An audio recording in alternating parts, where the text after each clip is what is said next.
Out there with Pima County Health Department. I'm an RS, an inspector. I've been with the county for 3 years now. Recently added to the plan review team, and I'm one of the younger members on the plan review team, but I'm learning a lot from the veterans on our team. And we're holding this community forum to present the basic requirements for food permits in Pima County. I have Tatiana, who is here in the background, monitoring the chat. So if there's any questions that come up in the chat, you guys are always welcome to drop those there. That way they can let me know and I can try to address them. In most cases, though, I try to think about everything that I needed to include in this PowerPoint for you guys. So we're just going to get started.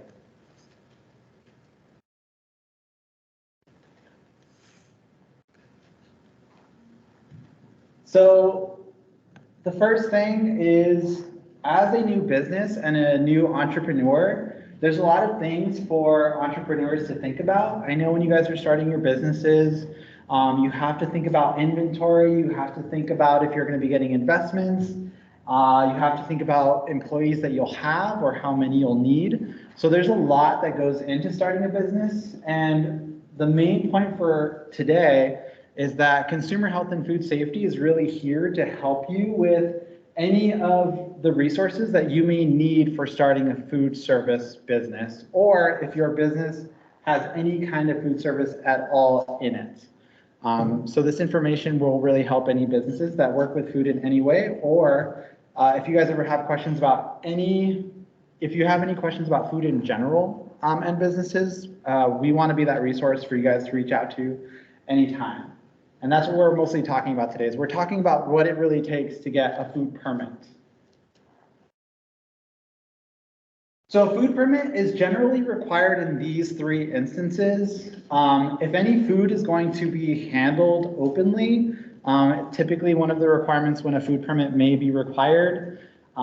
If any food that needs to be refrigerated for food safety, that's another requirement for needing a food permit. And then this last one here that is a little more rare, but some of the food businesses in Tucson are food manufacturers, and it's limited food manufacturing. So in those cases here where they may be packaging some form of food to sell in these prepackaged bags, some of those instances will fall under us as well. The little note on the bottom here talks about in some cases, there may be other jurisdictions that may be involved in this process as well. Although we do a lot of food permits in Pima County, in some cases, the FDA, if your business is selling product over state lines, may get involved, or if your product is, some sort of specialty product that may be handled by USDA, then those may be other jurisdictions that may need to be involved as well, which a lot of the time, if we're working with you, we'll make sure that you guys have that information and know about those, because it'll most likely come up in our process as well. And then for any other businesses too, some may be interested in checking out the cottage food program, which is run through the state, so Arizona Department of Health Services. Those services over the states, they do allow the product or the production of some foods from home, but they are limited to certain kinds. So they have a list on their website that kind of talks about those products. Do we have any questions here? No, I think we're good. Okay. So these are the different types of food establishments in Pima County. We have fixed food, which typically run out of fixed buildings. These are probably most of what we have in Pima County. We have mobile food, so any food establishments that are in a vehicle and can move around the county are considered mobile food units. We have catering establishments, which will usually work out of a permitted kitchen and deliver food to events. So we see a lot of these kind of businesses that cater maybe weddings or other forms of private events. Temporary food are going to be event specific. So for example, right now we have the Pima County Fair that's happening, and a lot of those food permits tend to be temporary food because they're set for a specific amount of time. Farmers markets may also be considered temporary food. We have some specific permits that are built for specific farmers markets. Something to think about. And then we have the limited food manufacturing permit that we talked about earlier, where it is a single item or a line of items that are prepackaged and sold either straight to consumer or to other businesses in Pima County.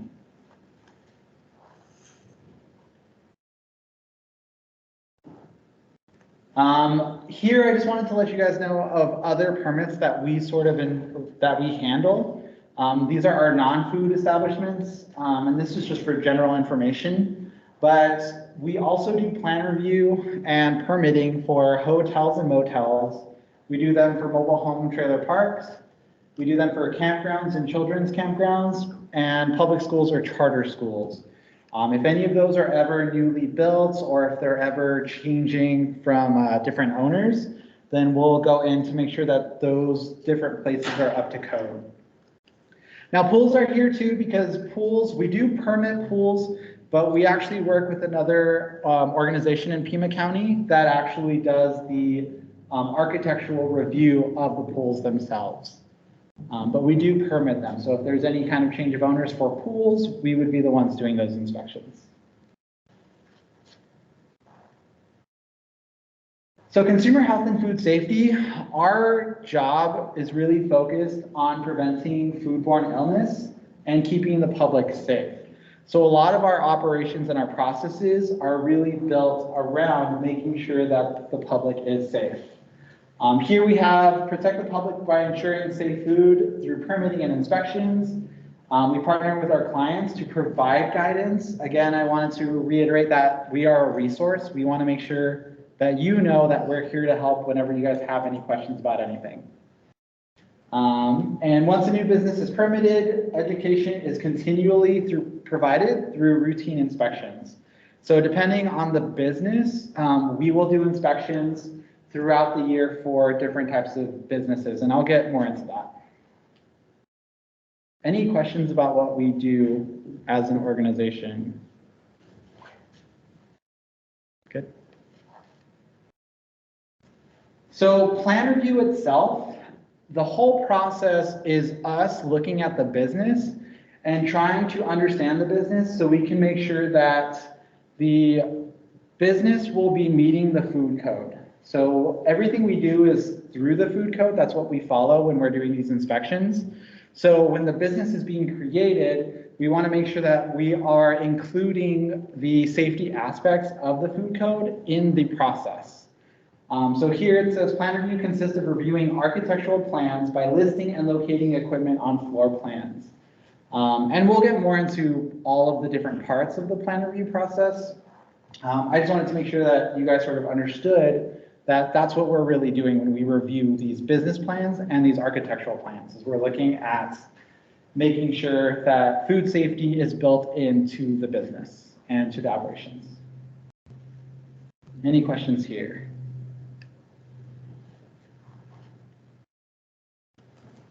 So this is the general process for plan review. Typically, the person has an idea or they have to figure out where they're going. So if it's going to be a newly constructed building, or if they're converting an old space to a new space, they may need to go through plan review. So that means the business owner, we're going to be in step 2 here. The operator or the architect will submit an application online that will come to us. Now, when that comes to us, we move into this third part, which is the administrative completeness review. So our office typically has about 30 days to review those items that were submitted so we can make sure that we received all the parts of the application that we need. Just because if we don't receive all those parts of the application, the process is going to be maybe take a little longer than it should. But we have about 30 days to do that. Again, if they're not all there, then we'll reach out to the business operator and we'll let them know that things are missing so that way they can get them to us. Moving down over back to the left, once we do have everything, we can actually start the review process. This process we have about 60 days to do. Typically, it's shorter than that. It just depends on the amount of work we have, since we may have multiple applications all at once.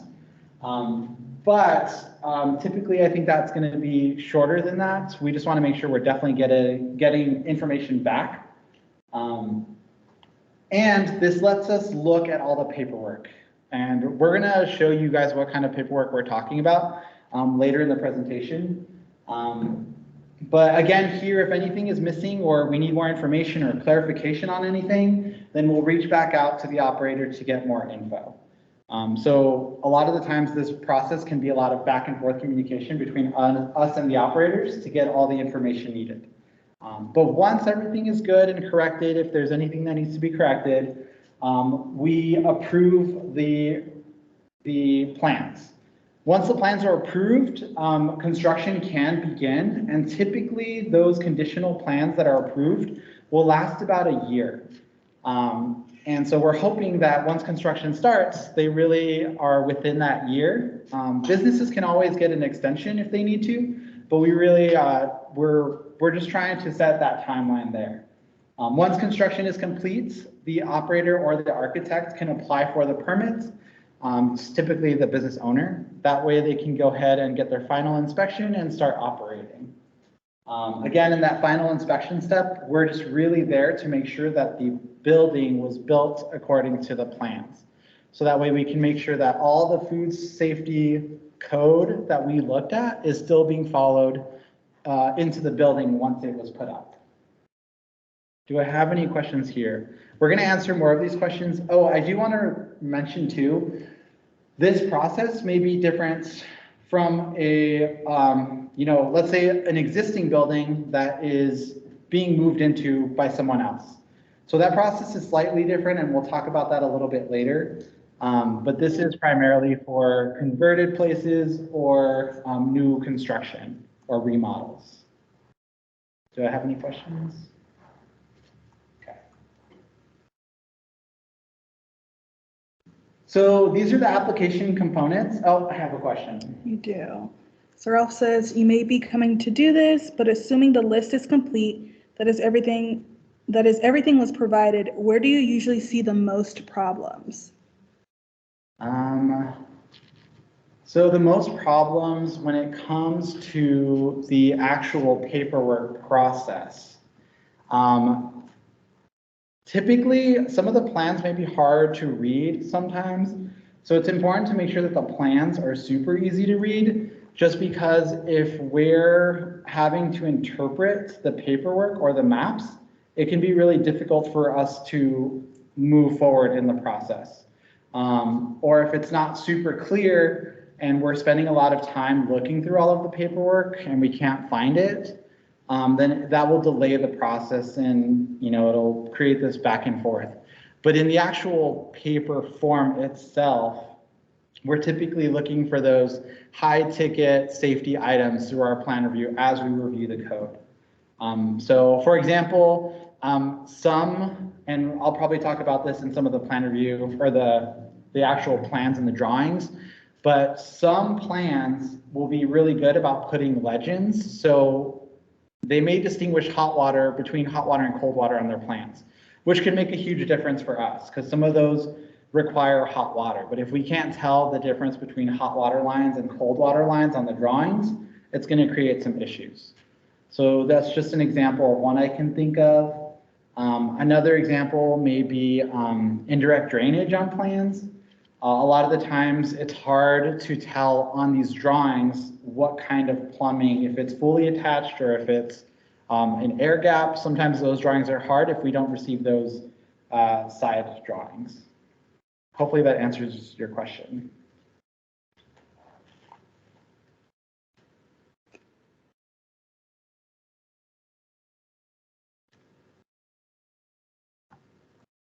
So these are the different application components that we generally look for. We have the menu, we have the facility plans themselves, we have the equipment list or the cut sheets, standard operating procedures, and the food manager handler training. This is just a general view of all the application components. I'm actually going to go more into these as we go through the presentation. But these are kind of the big items that we are looking for when we do our administrative completeness reviews. So the first one we're going to talk about is going to be the menu. Now, plan review is built around the menu. The menu is probably the biggest thing we need for the application process. Because the menu really tells the plan reviewer, the person reviewing, what components we're looking for. So for example, if you have a coffee business and you're selling coffee and which has all this milk and stuff, it's going to let the plan review team know, well, they need refrigeration for that milk, right? They need maybe an espresso machine if they're going to be doing coffee. Another example may be a burger place. If we know that it's going to be a burger facility or a burger restaurant, something we may look for on the plans is going to be the fryer. We want to make sure we know where they're frying their fries or how they're doing it. The other thing it really helps us with is figuring out the layout of the facility in terms of like the different risks that are going to be present. So over here on the side, on the right side of the slide, we have the danger zone diagram. Now this is going to really take into account what kind of business it is. But we're really trying to avoid that danger zone. So the first one is a no cook example. So if we have a sandwich shop that doesn't really cook any food, right, they would be the lowest risk category because they're never going through the danger zone. They just have to really worry about refrigerating their food, and when they handle it and assemble it, that's the only thing they're really concerned with. The second kind of facility is going to be cooking and serving right away. So that would be that same day trip through the danger zone. This would be, for example, maybe a fast food restaurant. Some fast food restaurants may cook their burger that same day, and they're cooking it and they're giving it straight to the consumer or the customer. And then we have our most complex facilities, which are generally doing a lot of cooking, and then they may be doing it in batches. So they're doing large batches of cooking. They're trying to cool it, so that way they have maybe beans or rice or wings for the rest of the week, right? So they're trying to keep it, they want to get it ready, prep it, and then have it longer, for longer periods of time, just so they can be ready for maybe larger crowds of people and things like that. So those are the three different kind of facilities that we see most of the time. Depending on the type of business and the type of risk, that may also let us know what kind of operating procedures are needed, right? If we know you're just going to be holding food, then you may only need a cold holding procedure. If you are cooking food, we need to make sure that you're cooking it to the right temperature. Or if they are going to cool food, we need to make sure that they are cooling it correctly. And then the last one here that I really wanted to emphasize is the HACCP requirements. So I have a whole slide that shows a lot of different types of HACCPs. I'm still in the process of making this more simple, but for certain businesses, if they do have some form of specialized process, then sometimes that, I don't want to say it will delay the process, but it does make it a little longer because it's something else that we have to look at and get approved. Some examples of this that are most common, a lot of people may do the sous vide cooking or the reduced oxygen packaging. So people that have vacuum sealers and they're trying to extend the shelf life of their food may be using these kind of devices. I know in the past I've gotten a question about this specific type, like how do we know if they're going to have this type of specialized process? In some cases, during the plan review process, we may ask, how are you cooking these foods, right? Just because you have burgers on your menu doesn't always tell us that it's going to be cooked the same way, right? Or chicken wings is a good example because everyone can make chicken wings differently. And if they make them differently, we just need to understand how they're making them so we can figure out if there's any of these processes they may be doing. Do you have any questions on this one? People like to ask questions about this slide. Is there anything you'd like to add, Lonnie? We talked about it's like sushi, or sushi rice. Oh yeah. This one we brought up for the process that may need to be identified in more detail. Mm-hmm. So another common one is sushi rice. So a lot of sushi rice in general tends to be prepared the same way, and that's through acidification. So a lot of the times when we do run into people that want to do sushi, that's one of the ones where we may ask the question right away, how are you preparing the rice? So that way we have an idea if they're trying to use a specialized process or not. We do our best to ask as many questions as we can, but is there anything else you wanted to add?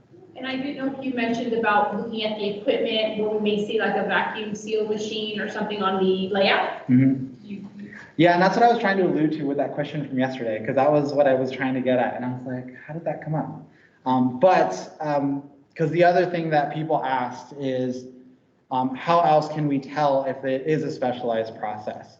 And in some cases, we do go to restaurants, even though they may have already gone through the plan review process, and we didn't see it the first time. Once we go and we're there in person for that final inspection, a lot of the times we may see a vacuum sealing machine like Lonnie mentioned, which is a dead giveaway for us that maybe there was something that wasn't identified earlier, or maybe there was just not enough information provided that first go around to really let us know that that was a process. And in those cases, sometimes it may extend that final part of the process because then we have to go through that approval as well. And I think that's one to highlight because that tends to be one that will happen sometimes, that people are excited to get started, we show up for the final inspection, and then we run into the specialized process where they have to get that approved. And yeah, so it may extend it a little bit. Are there any other questions on this one? Moving into the next thing, the facility plans themselves. So we call these drawings, plans. I like to call them maps of the facility. But we want to be able to picture ourselves in the facility. So if you provide these drawings, we'll be able to sort of know what the spacing of the restaurant looks like, right? If we're sitting in this room right now, which I know some of you are not because you're virtual, but if you were thinking about yourself in your room, right, how would you draw this room that you're sitting in on paper? How would you include all those details, right? That's something that we want the plans to show. That way we can actually visualize what the space looks like when we're doing our review. So plan should indicate the following items. We have our layout of the space drawn to scale, which means even though I'm standing in this middle of this room right now, I can tell if I drew a table on the side of the room, how far am I from that table? The layout of the equipment. So a lot of times people can do a full drawing, but we also need to know what each of the items are. Layout of plumbing through the space. So the plumbing, we talked about hot water and cold water being included in these drawings so we can see where they go. Layout of electricity, the lights in the space are all here, right? So we want to make sure that they're all included on that drawing so we can see where more light may be needed. We have ventilation listed here, and we also have finish schedules for walls, floors, and ceilings. So for example, in here, we have a carpet floor, right? We don't have very many kitchens that have carpet because if something were to spill, it would be really hard to clean, right? So most of the time, we're looking to make sure that the space is easily cleanable. So the floors, walls, and ceilings of the cooking areas should all be places where we can clean very easily if we need to. This next slide here has some drawings that I wanted to provide as examples, so that way you can see what we're looking for. In this case on the left, we can see here that we can tell what some of that equipment is. I can tell one of those is a burner. We have the fryer. One of them may be a griddle. But below, they also give us a list, so they're all numbered. And the numbers really help us identify the equipment with the legend or the list on the bottom. Right, again, super important so I can visualize the space. On the right, we have the same type of drawing from the side, which allows me to see the plumbing. So I can see the two tanks that they have, and then I can see how the tank moves through the truck and how it gets to the hot water heater and how it goes to the sinks. Now, even though these are professionally drawn and you can tell someone did these on a computer, We do have some operators and businesses that can do this themselves, right? If they're tech savvy in any way, or if they are just good at drawing, right? This is an example of someone that did their own drawing, and it's pretty good. As you can see, I can sort of tell some of the details similar to the last one. We still have the burner. I can see the sink in a certain area. And I sort of cut off the list a little bit, but you can see here that they still numbered everything similar to the other, right? They had their own method to how they did it, but they were still able to do it, and they were still able to provide us the list with everything that is there that we needed. On the right, it's a similar drawing, but it's showing the hot water versus the cold water, so that way we can really visualize and understand how the water moves through the facility. But I like to show this just because I think it's important to realize that, you know, some of our operators they're just doing with what they have, right? And I think that's the other thing is, for the most part, plan review team really tries to take whatever we can take. We're not always sticklers for everything. We just want to make sure we understand what's on paper, right? We do our best to understand whatever we're given. Any questions about the plans?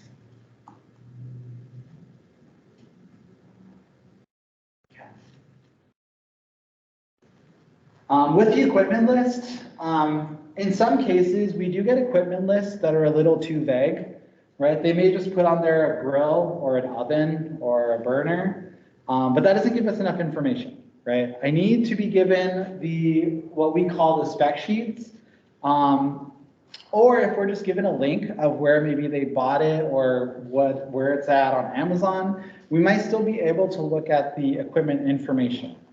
So I generally want to let people know that the equipment list needs to have the brand and model. As I mentioned, if we're given the brand and the model at least, then we have what we need to look up the equipment ourselves. It does take the process a little bit longer if we have to look it up ourselves. That's why some architects or businesses will just give us the spec sheets, so that way we just have them with us already in the plans. The biggest thing we're looking at when we're looking at equipment are going to be these, that they meet these ANSI and NSF standards. And I want to reiterate that beware of the equipment that states commercial, because a lot of equipment may say it's commercial, but that doesn't mean it meets this ANSI NSF standard. So I put some examples here below of some of the kind of certificates, sanitation certificates we're looking for. So the largest one's going to be NSF, is a pretty good one. But there's also these other ones here. So they all have a form of sanitation listing on them, or in some cases, they may just write on there conforms to NSF standard 2. So that label is really what we want to see when we're looking at the equipment list.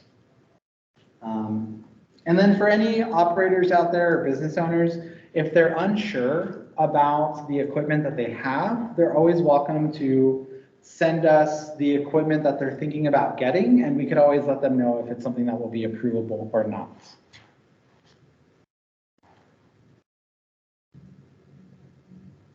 Just trying to make sure I didn't miss anything else that I wanted to mention about this one. Oh, I know. One thing I wanted to add about this, the only reason the ANSI NSF is so important, Lonnie sort of mentioned it yesterday, but these are important because that certification that means that these equipment have gone through a ton of tests and durability tests that shows that they are very durable in what they do. So if it's cooking equipment, they should last, they should be made to be used a lot, but they're also made to be easily cleanable. So a lot of the times, we just want to make sure that they're being cleaned correctly, and we want the equipment to be more cleanable, so that way it won't harbor any kind of bacteria or pathogens. You have a question? Yes. Okay, it says, hello, will any equipment that meets ANSI/NSF standard be approved? Do you have a list of previously approved equipment that food entrepreneurs can choose from to make sure what they choose will be approved? So, wait, can you repeat that? Yeah.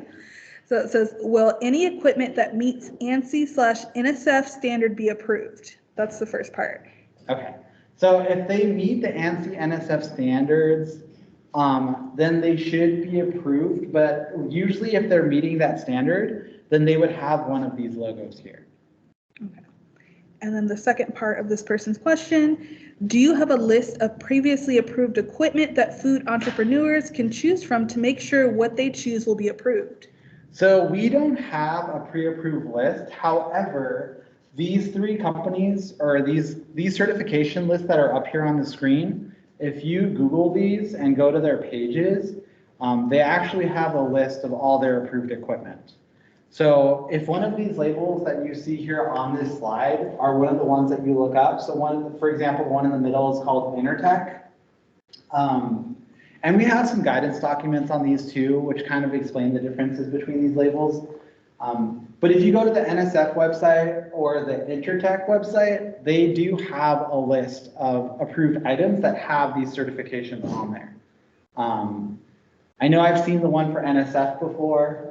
The only thing is it's a really large list. So it might be hard to look through yourself. And that's why I always tell people if they have a list of items that they give us prior to buying them, the big takeaway is please avoid buying equipment before letting us know what it is. Just because if we don't know, if you already bought it and you're letting us know after the fact, it may not get approved. We just can't approve it. Hopefully that answers your question. There may be a follow-up question. Okay. They're typing.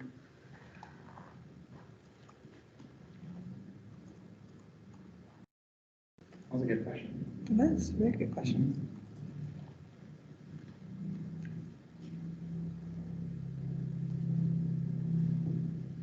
Okay, so they didn't hear your answer to the first question. All ANSI NSF equipment will be approved or not necessarily. Oh, so if it's ANSI or NSF approved, it should have one of these labels on the screen. Otherwise, if it's not ANSI or NSF approved, it won't have those labels that we're looking for. So there's generally not equipment that doesn't have these labels that are ANSI or NSF approved. I think your question, or this person's question is, if it has the ANSI/NSF, like if it has one of those, it will be approved. Correct, yes. If it has one of these, it will be approved. And we can always follow up after the presentation to get more info on if there's anything else we missed. Cool. Standard operating procedures are something that are generally required for all businesses, at least for us in the food code. Just because the food code wants to make sure that these businesses have food safety taken into account into their business policies. So I kind of ordered them this way because typically the more complex your business gets with cooking or food safety, the more procedures that are needed, right? So up above on the first one, all food businesses most likely will need these. So we have hand washing, cleaning and sanitizing procedures, employee hygiene procedures, and then we have employee illness procedures. So making sure employees are not working while they're sick. Prevention of cross-contamination is also one, just because we want to make sure we're not cleaning, using the broom and the mop and then going to start making food right away, right? The next one we have are for those sandwich shops or coffee places, right? They may need cold holding procedures if all they're doing is holding milk in the refrigerator. If they're just holding their bologna, salami, turkey, all that stuff in the fridge, bringing it out to make the sandwich, that's all they would need. They may also need a no bare hand contact rule since they don't have raw foods that they're working with, right? Because the food is going straight to the customer with no cooking. We just want to make sure that that person isn't touching the food with their bare hands. If we move on to cooking and serving, then we have to worry about cooking temperatures. So we want to make sure that food is cooked to the right temperature. And then if food is held hot, we need to make sure they're holding it at the right temperature as well.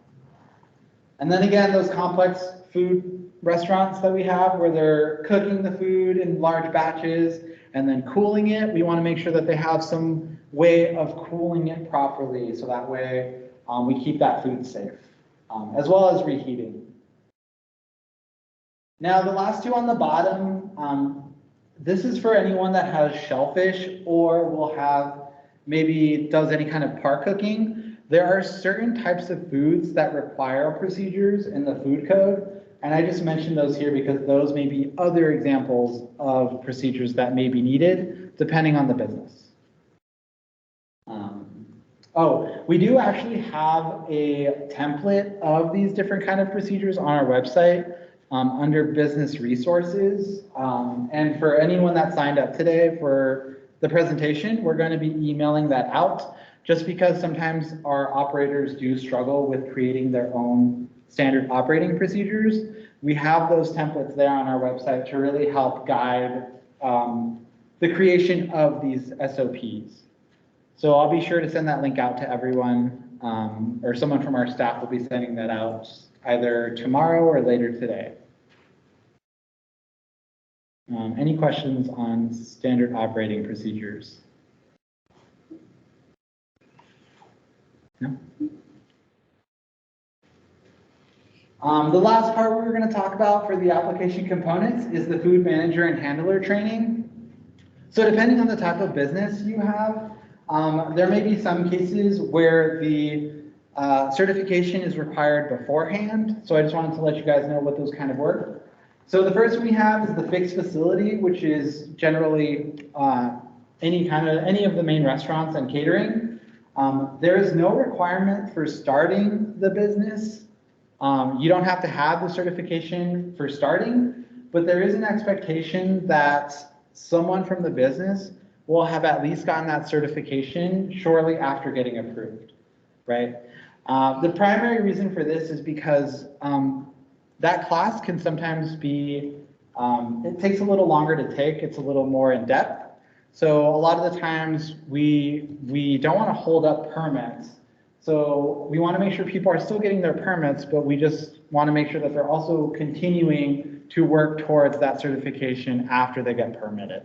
Just because we want to make sure that there is an employee that does have the knowledge for these business practices. Because that's something the food code does emphasize, is that there should at least be one person in the facility that has food safety training, specifically in this manager certificate.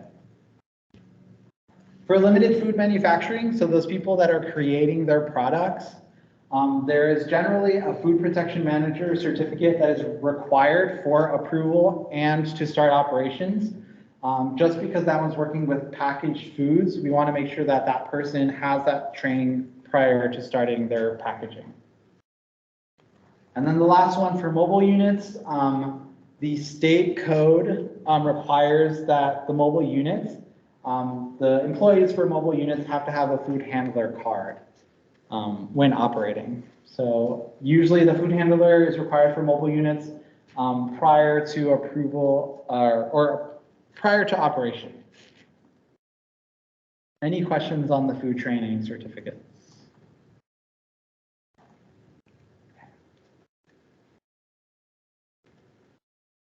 That was it for plan review process. That was mostly it for plan review process. Now the other process we have is called the change of owner process, which is still plan review, it's just slightly different. So a change of owner is when a business goes from one person to another and there is no change in concept or layout. So for example, here on the bottom, we have Krusty Burger going to Bob's Burgers. We have a question. Sorry, it was regarding that.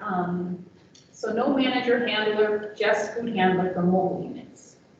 Just food handler for mobile units, correct. That is it. Okay. So going back to this really quick, we have the Krusty Burger going to Bob's Burgers, right? So if the menu is pretty much the same, burgers, fries, and that's it, and they already have all the equipment in the building and everything's the same, then this would be a change of owner. Just because all the equipment should be good to go, it should be similar, all the food is pretty much the same, and it's the same processes. So for a change of owner, all that's really necessary is an inspection to ensure all the items are in compliance from the original plan But we also need to double check that the plans or that the business and the building is up to current code since it's changing owners, right? I'm going to jump ahead a little bit in my list here. There's that grandfathering does not exist, right? So a lot of the times, if a business was approved in 1970, whatever, right? That doesn't mean it's going to be approved today with a new owner, just because that's a little bit different. Now that it's a different owner, we need to make sure that the new owner and the new permit is up to current code because it's a different permit. So I just want to reiterate that because sometimes we do run into that issue where, you know, a building is really old, but the food code now requires something different than it did in 1970, whatever, right? So an example of that may be mop sinks. There are some businesses that may have been approved a while ago that it wasn't, a mop sink may not have been required at that time for food safety. But now it's a little bit different, and that is a requirement that we currently have now. So if we ever go into a place that doesn't have one, generally it's required that somewhere one is installed. This can be sometimes outside the facility. We try to be accommodating at where it is, but they need to have at least one. Is there anything else you wanted to add to that, Lonnie? So you perk up over there. Moving on to, again, going back to why this inspection is required. A lot of times, over time, businesses may replace originally approved equipment with maybe equipment that is no longer commercial or NSF ANSI approved, which is something we talked about earlier. When that happens, if we run into that business and we're doing this change of owner inspection, we typically need to try and get all that equipment back to being ANSI NSF approved. So we see that often where that's an issue. General wear and tear on the business. I've walked into businesses before where I walk right in the back door and there's like a hole in the wall, right? So typically if there's any of those kind of damages, we really try to get that patched up because a hole in the wall could be a perfect space for mice, rodents, pests in general. So we want to try and get it back to a good condition so that way things like that won't be present. Changes in plumbing may have occurred. A lot of times if there was some kind of plumbing damage that may have occurred over time, if someone else that is a plumber, but maybe they don't know much about food safety, if they fix something or change something, it may actually not be approved by our code. Generally, these change of owners are approved within 2 to 4 months though. We do work with the operator so that way they can just continue to get those updated along with that process. And it's just a lot of communication. But that sort of leads into this next slide if I don't have any questions. Are there any questions? No? Okay. So a service we do offer are consultations. And with these consultations, as we talked about with those change of owners, a lot of times if a business is moving to another business, that business owner, the new business owner may take on a lot that they didn't know about going in. They may have figured, oh, well, this business is already running. That means I could just move in and just start running, right? But in a lot of cases, that's an issue because when we go to do our inspections, they may not get approved right away. But these consultations are a good way to allow one of our inspectors to go in, take a look at the space, and give that new business owner a full list of things we may look at that need to be resolved before they'll be approved, right? Now there is a fee for that. It's $250 for an on-site consultation to go and look at that. But again, the business owner has to weigh the options, right? What's sort of better? Is it better to pay, I think of it like a house inspection, right? If someone's gonna buy a house and they're gonna be committed to it for the next 30 years, people will spend the money to buy that house inspection before they actually buy it so they know if there's gonna be any major issues with the house. This consultation service is something similar, right? Before you sign that lease or before you move into that building for the next 4 years or whatever you're about to sign it for, it may be a good idea to know what the costs are gonna be going in. We also do consultations in-house here at the health department. Businesses are welcome to bring their plans if they want. If anything they can really bring in to us here, we can sort of just see if one of our plan reviewers are in the office, which usually there may be one of us. And we'll be able to go up there and answer questions that you may have about the business process or about your SOPs, about different things. Generally, we need to see a menu for these consultations, so that way we kind of know what the operations are going to be. But I think it's important to reiterate that these consultations do not guarantee approval, right? Although we're going in and taking a look at that space at that time, things may have changed the next time we're there. If that consultation was done maybe a month ago or 2 months ago, things may have changed between that time and the application coming in for the new permit. So the consultations are helpful, but we just want to make sure that people understand they are not a guarantee of approval. Any questions about consultations?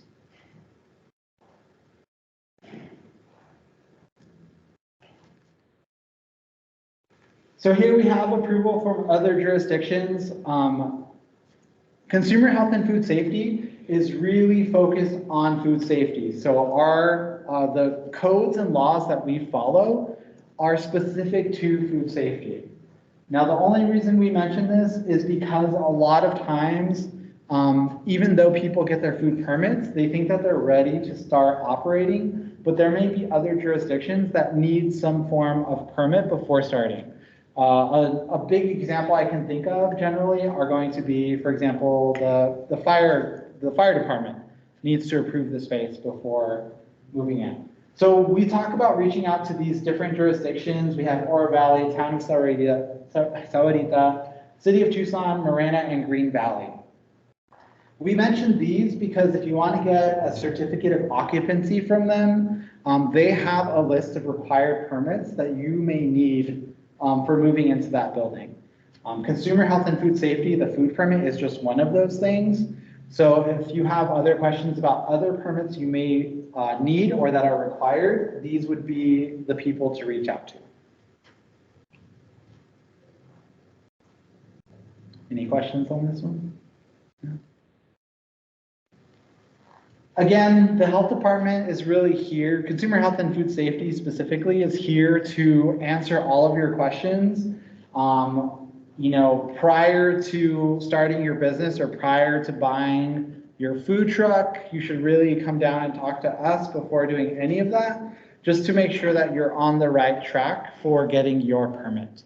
We run into a lot of people that do maybe buy their food truck prior to even putting plans in. So when they buy their food truck very early on, and then come to us and realize that we have to move through the whole plan review process, it actually delays things a lot more than they need to, right?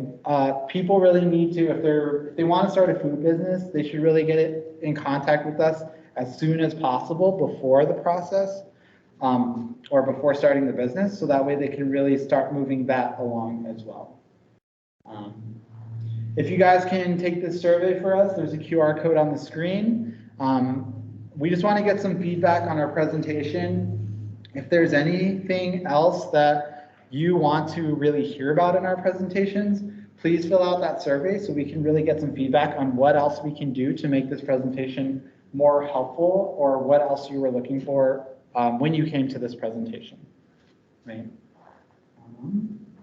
Otherwise, are there any questions on the line? On the line, I feel like I'm on the phone.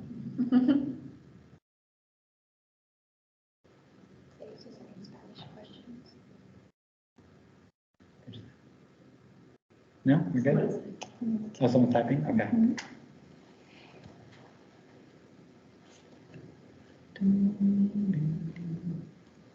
Put on some elevator music. Someone said wonderful information. Oh, thank you for that. Hopefully it helps. Like I said, please always reach out to us. We're here as a resource and ready to answer any of your questions that we can. But if no one else has any questions, thank you so much for stopping by. If you have any other friends that want to start a food business, this presentation will be available online at some point, and we'll be sending that out as well to all of the people that have submitted their emails. If you hold on, I'll put the chat in there for the SOPs with the active managerial control. Okay. You said in the chat? Perfect. Is there a link where we can have access to the PowerPoint slides? So I think we're actually going to upload the video to as an online resource. And I think when we have more information on that, we can send that out to the participants that were here today. That way you can share it with anyone else you know that maybe wanting to start a food business. Like loading, buffering. How can we submit our emails? There goes one. And so that last attachment is a document that can help with those standard operating procedures, templates and examples of a process to use, and again, like a training tool for your team. So when you submit your plans, that would be really important to kind of take a look there to see what those standard operating procedures look like. And with that, that's our time, 3:30 on the dot. Perfect.